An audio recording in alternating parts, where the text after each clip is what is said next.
Howdy, howdy, howdy. Welcome to the Daily Curmudgeon with your local favorite curmudgeon, Will Hartwell. Evening. And I'm his co-host, Mike Breeden. Not happy to be here. In this live televised event that's going to happen every now and then, the old curmudgeon is going to read through the paper like he often does down in the studio and talk our ear off about certain headlines. I'm going to join in where I can. And it depends. What were you referring? What now? No, I was just kidding. I'm not. It's a third. He's not even here. Oh, okay.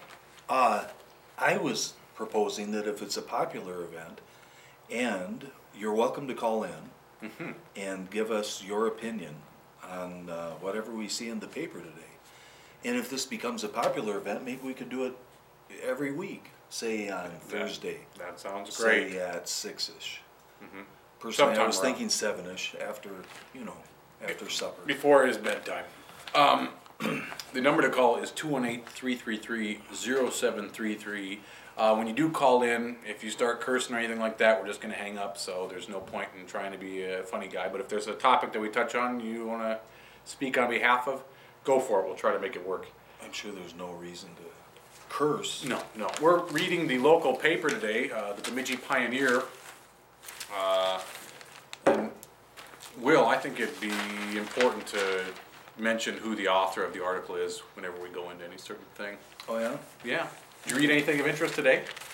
Well, here was one. Apparently, the author is Cass Lake because it doesn't give any credit to anyone else. No, I did actually. I haven't even hardly picked up the paper yet today. But the first thing I always do is go to letters. So, Letters to the editor. Letter to the editor, my favorite part of the paper. And we have freedom of speech, or do we? Who is this? Marvin Christensen wrote in. From Northholm. From Northholm, a disconnected summary of our world's woes. Oh, see, they're swearing already. Or no, that's not You can swearing. say that on TV. The brain of a jackass, the trumpeting of an elephant, the lamentations of ecology, the failing economy, the out-of-control taxation, loss of jobs, the sky is falling, glaciers are melting. We must avoid saying anything bad about mothers, children, education, women in general, gays, religion, gender equality, racial bias, political correctness. Ah, yes, we have freedom of speech, don't we? Sounds a little...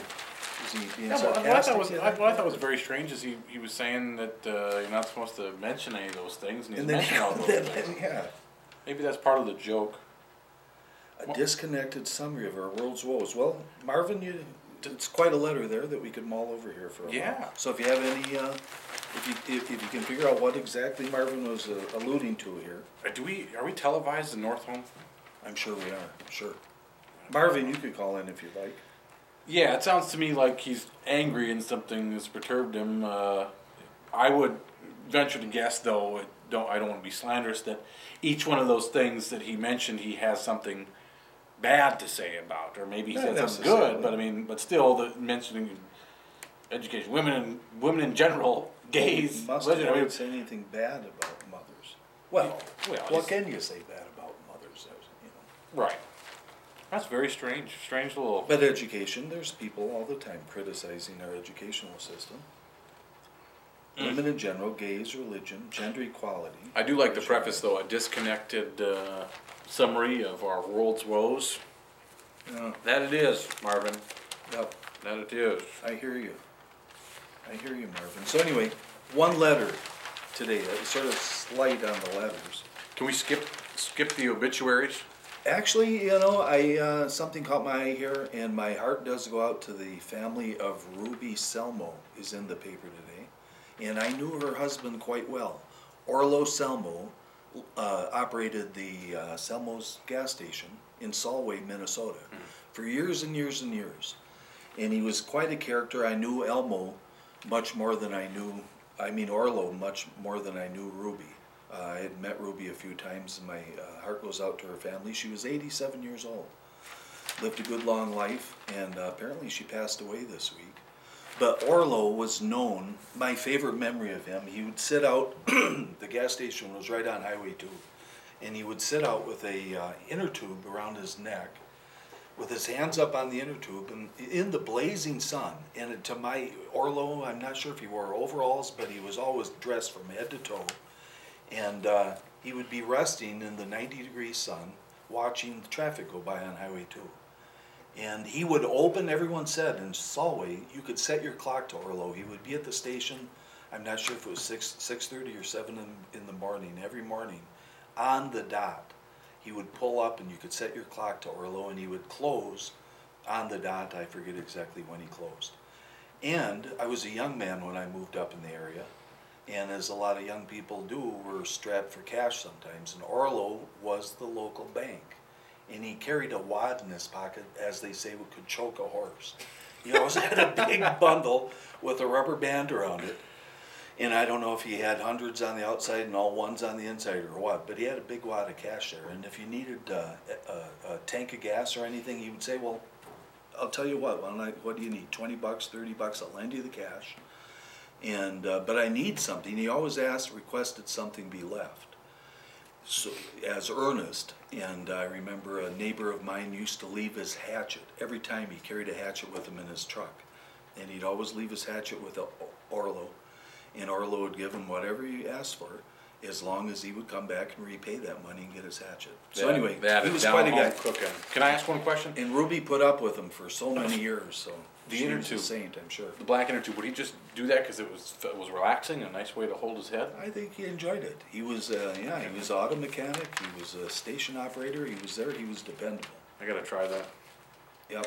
And then his kids took over the station there for a while, and they ran the station right, they built a new station just east of the old station there in Solway. But I'm sure Ruby will be missed.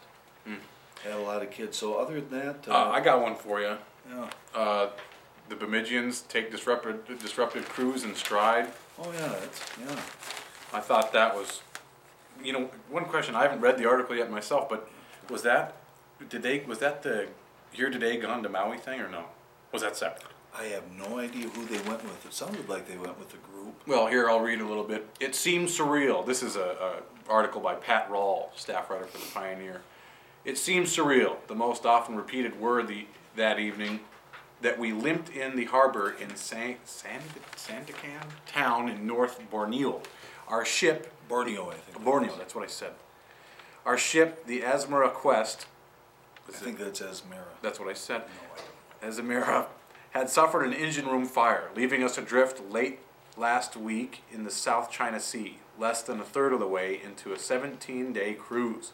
Nearly all of the 1,000 people aboard, including 10 of us from Bemidji, were safe, although a crew member was seriously injured. Lights were flashing on the tugs, motors were revved up, and we were extras in the epic movie of the voyage of the As America Quest. we should have been there. We should have had someone I know, from that's upstream. good- that's there. good TV. Epic movie. Friendships were started or smashed, significant others either became more significant or less, and all coped with the heat in their way, but the important facet was that everyone tried to stay calm, pay attention to the latest announcements, and prepare to leave the ship. Well, that's exciting stuff here. Well, thankfully they didn't apparently have any pirates down in Borneo. Borneo. Borneo? So they were apparently lucky. And they're okay! But if anybody does know... anything So more there's about this them- ship that was stuck out there in the middle of the ocean, and then there's the ghost ship. I don't know if there's anything in the Bemidji Pioneer. Oh, that was There's left that from the Tokyo, Japan... the nuclear disaster that is floating its way, heading towards, I think it's Alaska. That's how big the ocean is too. It's kind of spooky to think about that there would be it was a big old ship. I saw a picture. It was big enough so that you wouldn't think it'd go missing, but it's out there sailing by itself. I suppose it's quite toxic. They're concerned about that. You ever read the funnies? Do you ever bother with it? I used to do something. I'm sometimes battle with OCD, but I would read them. Whether or not I think I got one chuckle a month or something, but and sometimes I'd say, oh, and cut it out. But I would make myself read them. You know, I used to save it for last, sort of like dessert. I'm the type of guy that eats the dessert last, generally. Well, there's a lot of people like that. It's okay to be that way, Will. So I would save But you see, it doesn't hold true because I go to the letters to the editor first, and that's my favorite part. So I don't always save the best for last. So apparently, I don't appreciate the comics. I really don't look at them too much. Well, Although Dilbert, sometimes I read it, and I never get it. I don't know what he's talking about.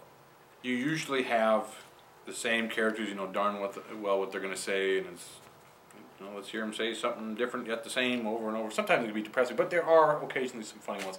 I don't like ones that go political and you can tell that they're just being. Oh, I quit reading Dilbert or Phil. Not. Oh, what's the one with the bird or the? That's the Sunday paper.